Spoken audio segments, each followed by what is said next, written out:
Mari jemaat Tuhan, sebelum kita bergumul dengan bagian Alkitab kita mohon penyertaan Roh Kudus di dalam doa kita.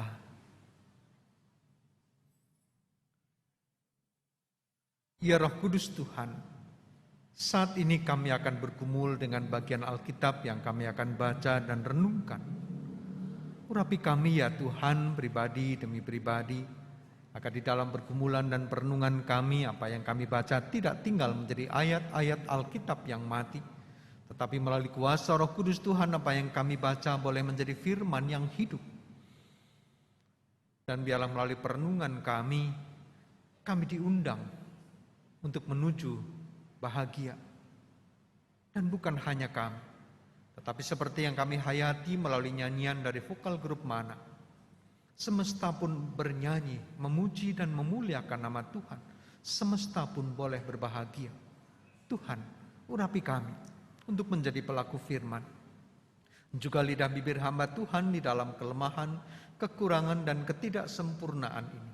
Jangan kiranya hamba berkata-kata dengan pengertian diri hamba sendiri, tetapi biarlah Tuhan sendiri yang berkenan menyapa kami.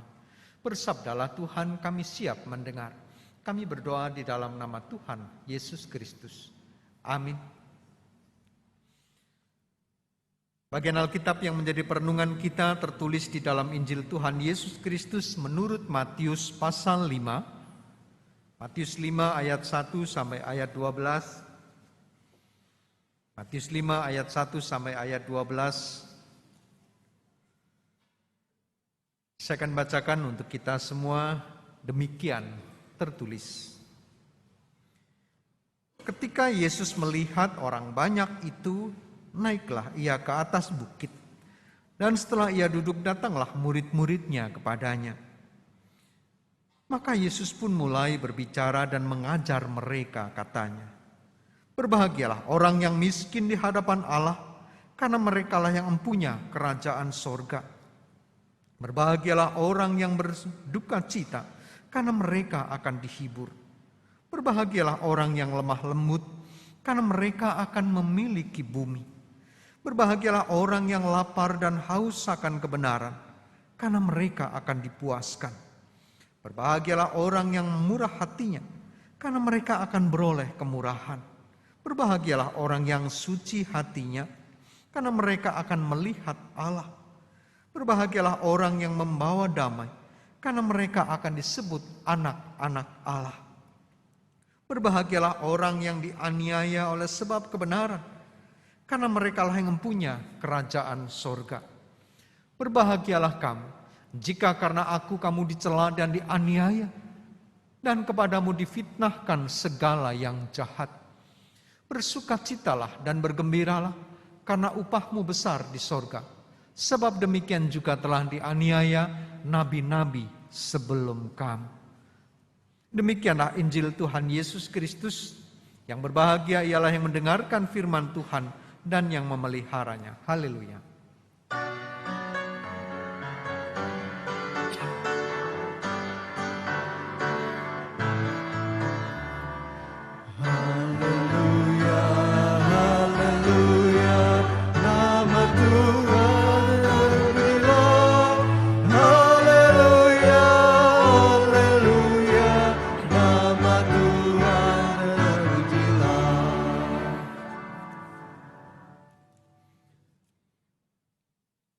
Ibu, Bapak, dan saudara yang terkasih yang mengikuti ibadah ini, baik di ruangan ini maupun secara streaming. Sebelumnya perkenankan saya memperkenalkan diri terlebih dahulu. Saya Pendeta Emeritus Daniel Budiman. Senang sekali kalau pagi ini saya boleh mengenal dan melayani Ibu Bapak sekalian, karena inilah kali pertama saya melayani di GKI Bintaro Utama ini. Dan saya terakhir melayani sebagai pendeta jemaat di GKI Depok, dan saya memasuki masa purna bakti pada bulan November tahun 2021 yang lalu. Jadi senang sekali kalau pagi ini saya boleh berjumpa, mengenal, dan melayani Ibu Bapak saudara sekalian. Ibu Bapak dan saudara yang terkasih, tema kita pada hari ini di penghujung bulan Januari tahun 2023 ini diundang untuk berbahagia. Dan Izinkan mengawali perenungan ini, saya ingin bertanya kepada Bapak Ibu Saudara yang terkasih, baik yang hadir di ruangan ini maupun yang secara streaming mengikuti ibadah ini, apakah ada sukacita? Amin. Bapak Ibu bahagia? Puji Tuhan, luar biasa. Saya katakan amin, berarti saya nggak perlu khotbah. Selesai sudah ibadahnya. Ya buat apa saya khotbah? Selesai kan? Nah temanya diundang untuk berbahagia. Kalau Bapak Ibu sudah bahagia, siapa yang mau ngundang? Mau diundang kemana lagi? Selesai ya? Boleh ya? Amin ya Pak ya? Nah kita pulang cepat ibadahnya hari ini. Saudara, tema kita menggelitik, unik dan menarik ya. Saya katakan menggelitik karena tema ini berbicara diundang untuk berbahagia. Ya.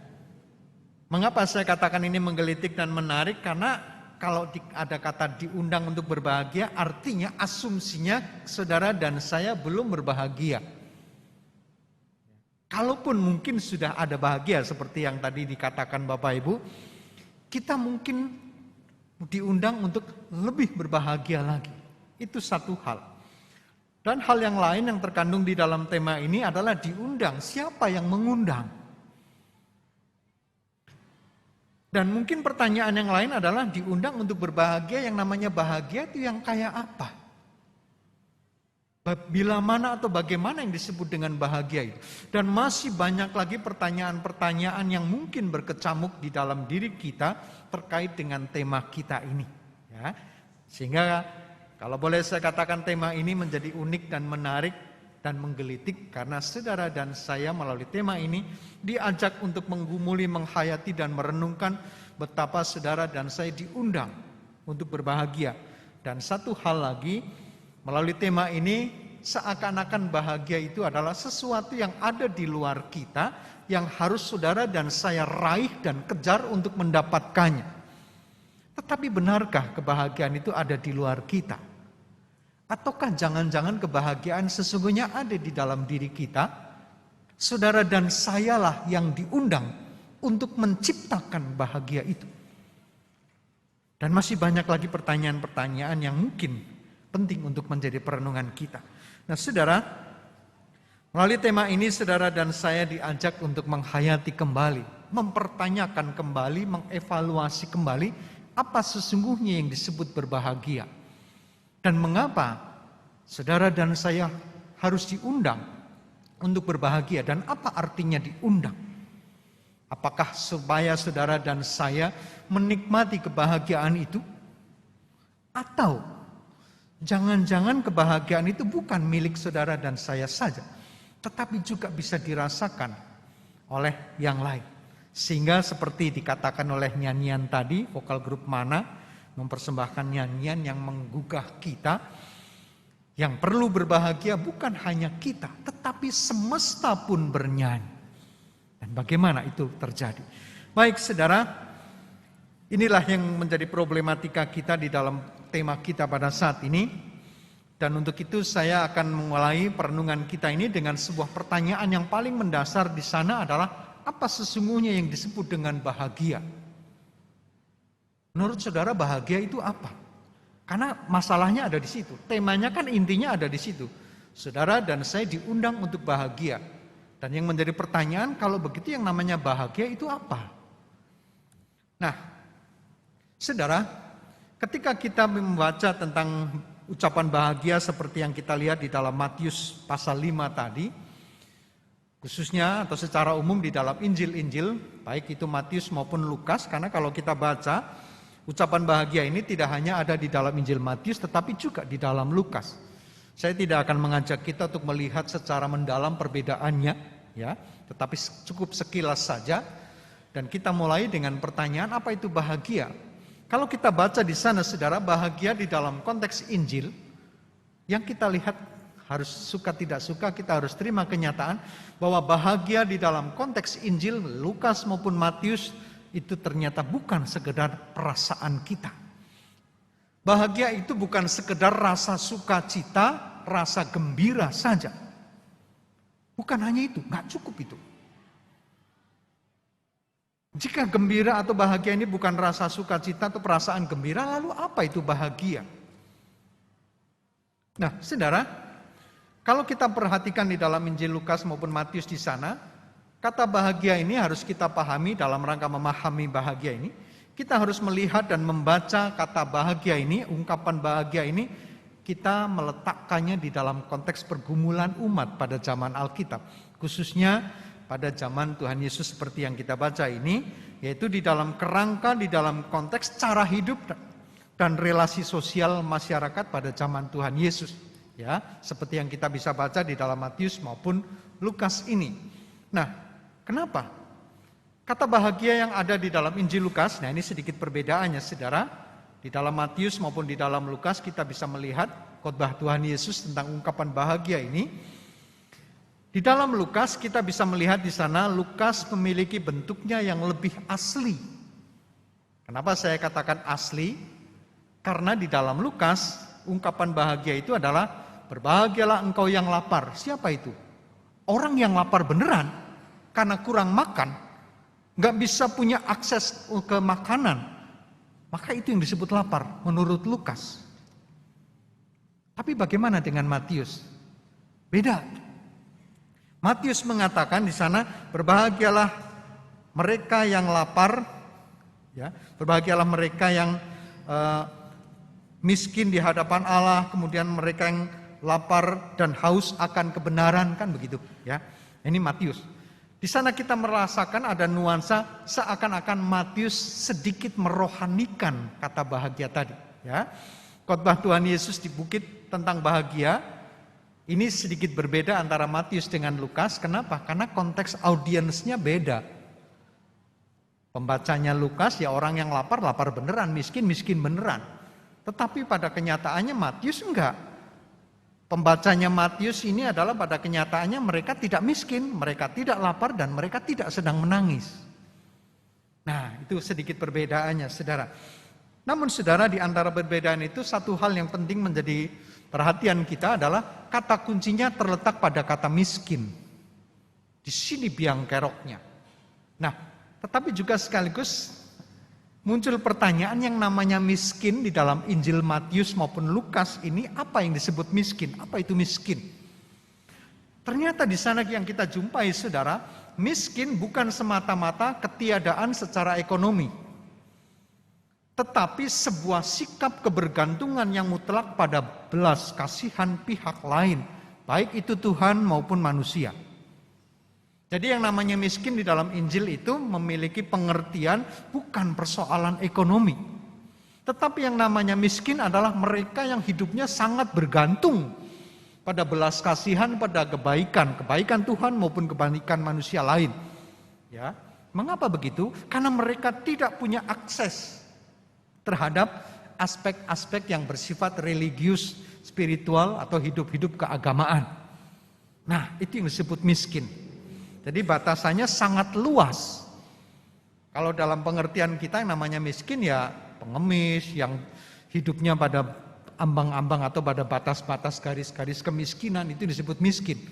Belum ada lagi kategorinya adalah angka kecukupan gizi, ya, yang memenuhi gizinya sekian, penerimaan sekian, maka itu dikategorikan miskin dan seterusnya. Nah, tetapi di dalam Injil ternyata batasannya bukan demikian. Mengapa begitu, saudara? Kita melihat di sana, setidaknya saya mencatat di sini ada 3 faktor penyebab kemiskinan. Yaitu yang pertama kemiskinan dalam pengertian secara ekonomi. Yang disebut dengan orang miskin adalah mereka yang pengemis, janda, yatim piatu, anak-anak, dan masih banyak lagi batasan ekonomi yang lain. Nah, jadi ada para pengemis, ya, janda, yatim piatu, dan anak-anak itu dikategorikan ke dalam orang miskin. Ini kan persoalan juga, saudara. Apakah otomatis setiap janda itu adalah miskin? Belum tentu kalau secara ekonomi menurut kategori kita. Tapi pada zaman Alkitab itu semua. Perempuan itu masuk dalam kategori itu. Perempuan dan anak-anak itu dikategorikan di sana. Kenapa? Karena perempuan dan anak-anak tidak punya akses sosial. Nah, itu salah satu contohnya ya. Kemudian status sosial dan profesi. Profesi seseorang, status sosial seseorang itu juga bisa menjadi tanda ini miskin. Kenapa? Contohnya, para pemungut cukai, pelacur, para gembala, perampok, buruh, petani, dan profesi-profesi lain. Kenapa mereka dikategorikan miskin? Contohnya Sakeus. Apakah Sakeus miskin? Menurut kategori kita, secara ekonomi, secara finansial jelas tidak mungkin miskin. Menurut kategori kita. Karena dia pemungut cukai, kepala pemungut cukai. Itu kan pasti dia kaya raya. Secara finansial, secara ekonomi, menurut ukuran kita. Tapi, di dalam konteks Injil, contohnya Sakeus dia masuk dalam kategori miskin. Kenapa? Nanti saya akan jelaskan.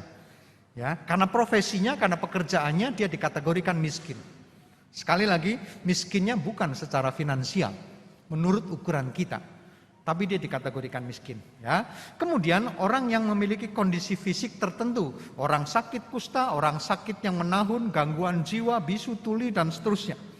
Mereka dikategorikan miskin. Kenapa? Secara finansial bisa jadi orang yang sakit kusta ini kaya raya, bisa jadi. Tapi masalahnya bukan itu. Ukurannya bukan seberapa banyak finansial, kekuatan finansial dia. Tetapi dengan kondisi fisik yang seperti itu, dia dikategorikan miskin. Nah, mengapa begitu saudara? Penyebabnya adalah karena ada lingkaran setan kekerasan yang bersifat struktural.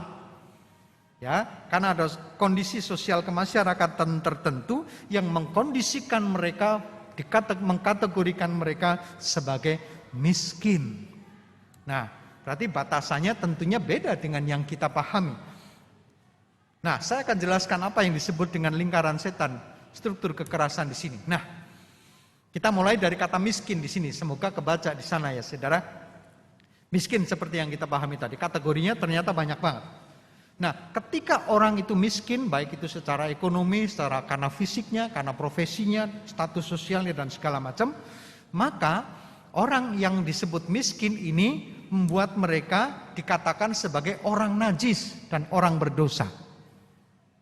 Bisa kita bayangkan saudara, orang najis dan orang berdosa itu pengertiannya apa? Contoh, kita ambil contoh Sakeus. Dengan profesi dia sebagai pemungut cukai, dia dikategorikan miskin. Karena dia miskin, maka dikategorikan dia sebagai orang yang najis dan berdosa. Apa artinya kalau stigma najis dan berdosa itu sudah melekat di dalam diri Sakeus? Akibatnya adalah dia tidak punya akses pergaulan dengan orang lain. Siapapun yang bergaul dengan orang berdosa akan dicap sebagai juga orang berdosa. Maka ketika Tuhan Yesus hadir dan makan di rumah Sakeus, apa yang dikatakan orang? Dia bergaul dengan orang najis. Dia bergaul dengan orang berdosa. Capnya sudah beda lagi, dia najis dan berdosa. Nah, karena stempel najis dan berdosa ini membuat orang-orang semacam itu mereka tidak punya akses secara spiritual. Akses secara spiritual ini artinya lingkungan sosial pergaulan mereka menjadi terbatas. Mereka tidak boleh bergaul dengan kaum alim ulama, tokoh-tokoh agama. Kebayang saudara? Nah, akibatnya ketika mereka tidak punya akses dalam kehidupan spiritual keagamaan, yang terjadi mereka menjadi semakin terisolasi secara sosial, secara politik, maupun secara ekonomi juga. Ambil contoh seorang pedagang, karena dia sakit kusta, maka tidak boleh ada yang bertransaksi dengan pedagang yang semacam ini. Karena akan menjadi najis. Dagangannya pun jadi najis. Dan apa yang terjadi saudara? Pasti usahanya tidak akan bisa berkembang. Dan pada akhirnya yang semula miskinnya miskin stempel menjadi miskin beneran karena dia nggak bisa berjualan. Itu contoh. Dan ini yang saya sebut dengan lingkaran setan kekerasan secara struktural. Termasuk lingkaran setan kekerasan secara teologis juga. Karena unsur teologis memberikan pembenaran untuk hal itu. Oh, ini orang berdosa, oh ini orang najis. Apa artinya berdosa? Itu kan bahasa teologi, bahasa agama. Ini orang najis, ini orang berdosa. Tidak boleh bergaul dengan orang semacam ini. Lengkaplah sudah. Kalau sudah seperti ini saudara, Bagaimana proses kehidupan menjadi lebih baik bisa dialami oleh orang-orang seperti ini. Nah, maka saudara, dalam pengertian konteks seperti inilah undangan Tuhan Yesus tentang bahagia ini harus kita baca dan kita pahami. Saya menyebutnya sebagai nasihat atau dalam bahasa tema kita disebut sebagai undangan. Maka undangan untuk bersukacita, undangan untuk berbahagia ini sesungguhnya ditujukan untuk mereka yang miskin. Karena kekerasan struktural dan teologis di dalam kehidupan masyarakat.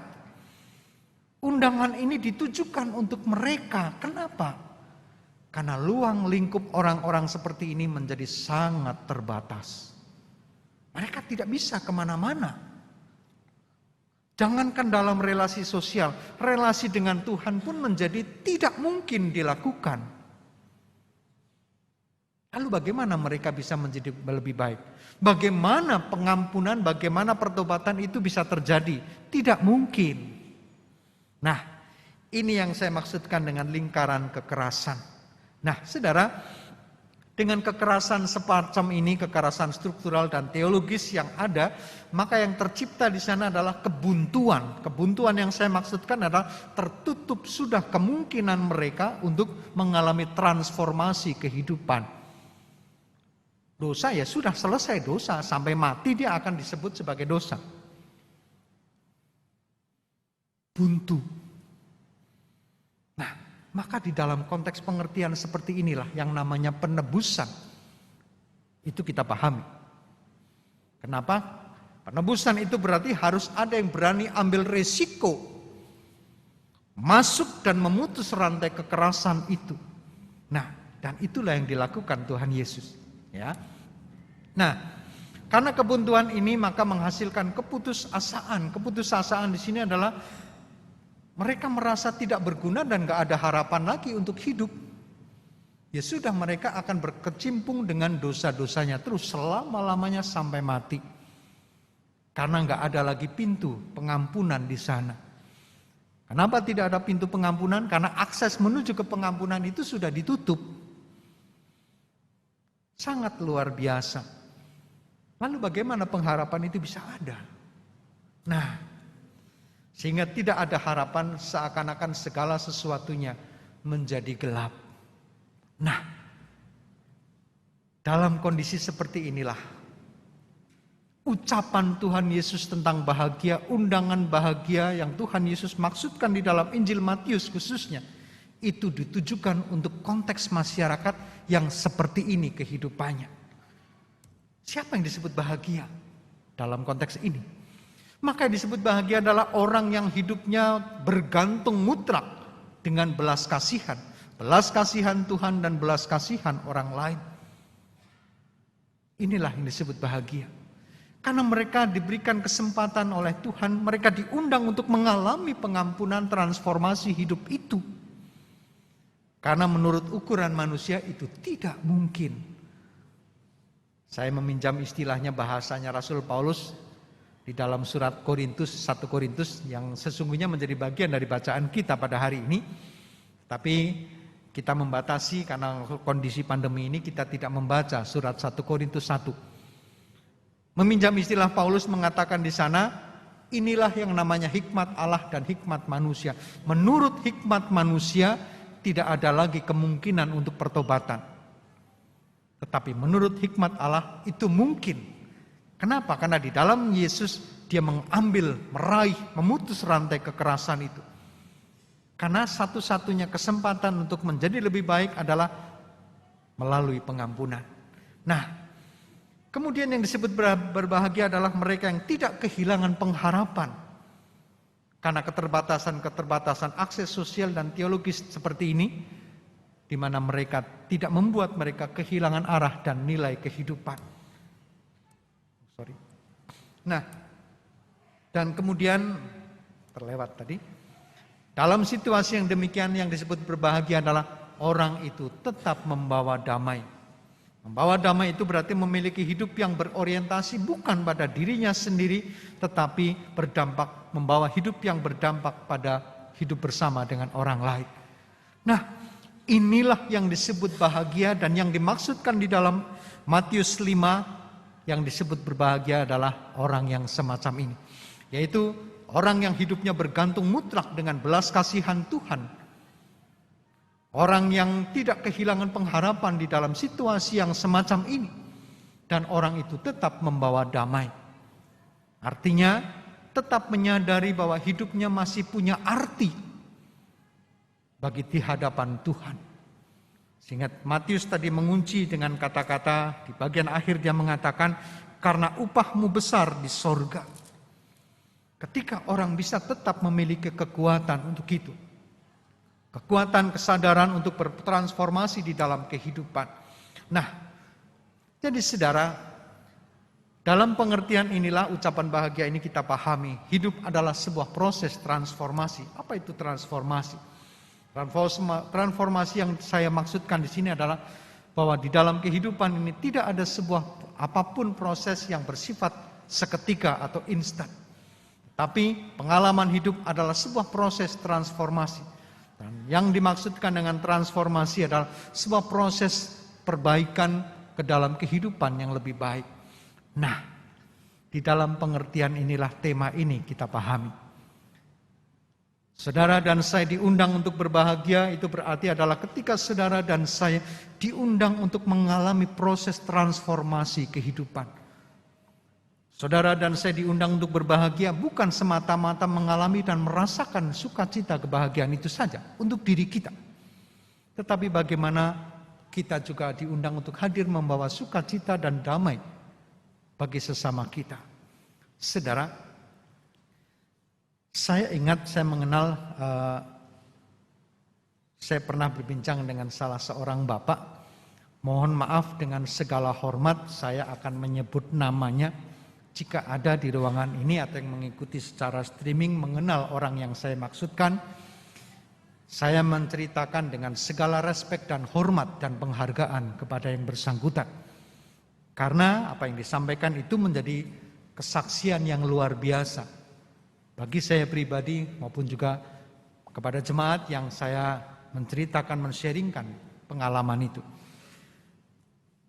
Saudara, dalam sebuah kesempatan saya ingat saya tahun bulan Desember tahun 95.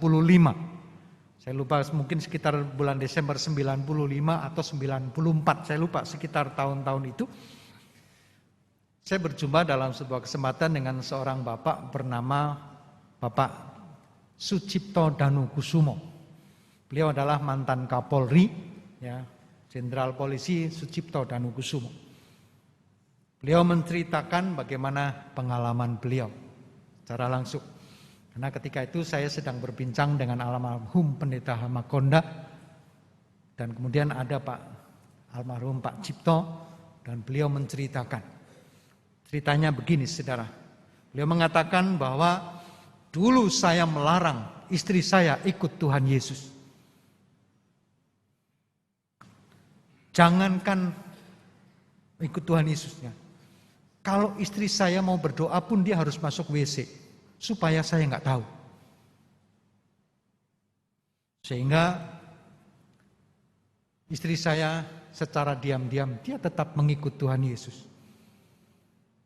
Tetapi saya yakin istri saya tidak pernah berhenti mendoakan saya. Hingga dari melarang akhirnya saya mengizinkan istri saya ke gereja. Tapi dia jalan sendiri. Saya nggak peduli.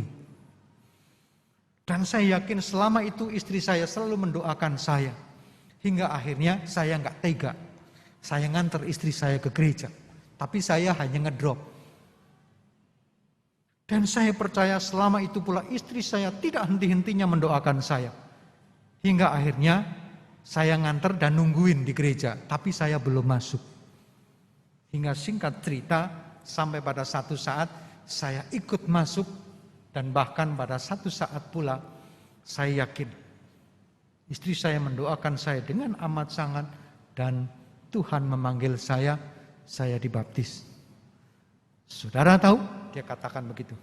Almarhum katakan, saudara tahu berapa lama waktu yang dibutuhkan istri saya? Tidak kurang dari 30 tahun. Selama itu pula saya yakin istri saya selalu berdoa untuk saya. Sehingga pada akhirnya saya menerima Tuhan Yesus.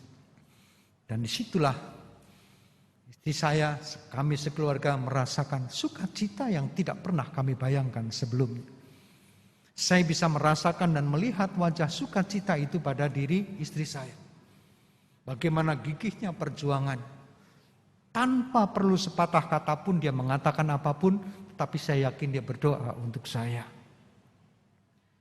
Dan saya yakin semua ini karena Tuhan mendengar doa istri saya dan karena itu juga adalah pekerjaan Tuhan. Nah, saudara, pengalaman ini begitu luar biasa. Terlebih lagi ketika saya mendengar pengalaman ini disaksikan, diceritakan oleh yang bersangkutan sendiri. Saya membayangkan 30 tahun itu bukan waktu yang sebentar. 30 tahun itu waktu yang amat sangat lama. Dan saya membayangkan, terlebih lagi ketika si Ibu Cipto menceritakan bagaimana beliau tidak pernah punya bayangan bahwa pada satu saat suamiku akan menyambut Tuhan Yesus. Ini kan berjalan dalam ketidakpastian. Dan di situ ada godaan, saya mau tetap berdoa atau stop. Udahlah, itu urusannya dia. Itu mungkin. Tetapi puji Tuhan, si ibu ini walaupun berjalan dalam ketidakpastian, tetapi beliau tetap meyakini. Nah, saudara, dalam konteks kisah ini, apa yang namanya bahagia? Itulah bahagia. Bahagia adalah ketika orang dapat melihat dan memaknai seperti yang dikatakan Paulus, memandang dengan sudut pandang yang baru karena tuntunan hikmat Tuhan. Maka saudara, kisah atau pengalaman kesaksian almarhum Bapak Sucipto Danukusumo ini mengajak kita untuk merenungkan kembali bahwa diundang untuk berbahagia bukan semata-mata almarhum Pak Cipto ini untuk mengalami kebahagiaan di dalam Tuhan Yesus. Tetapi bagaimana undangan itu dia sambut dan pada gilirannya sambutan itu menghadirkan sukacita juga buat keluarganya dan orang di sekelilingnya. Pertanyaan buat kita sekarang, saudara. Ketika saudara dan saya mengalami sukacita dan bahagia itu, ketika Tuhan mengundang kita, pertanyaan kita, sudahkah kebahagiaan yang kita alami di dalam Tuhan juga membawa serta kebahagiaan orang di sekeliling kita? Kebahagiaan adalah saudara dan saya yang menciptakan. Menciptakan kebahagiaan itu berarti ketika saudara dan saya juga menghadirkan sukacita dan kebahagiaan, damai sejahtera yang sama di dalam kehidupan orang di sekeliling kita. Maka mari saudara, kita menyambut undangan Tuhan ini. Selamat untuk menghadirkan, mengalami bahagia dan menghadirkan bahagia itu di dalam kehidupan kita. Tuhan menolong kita. Amin.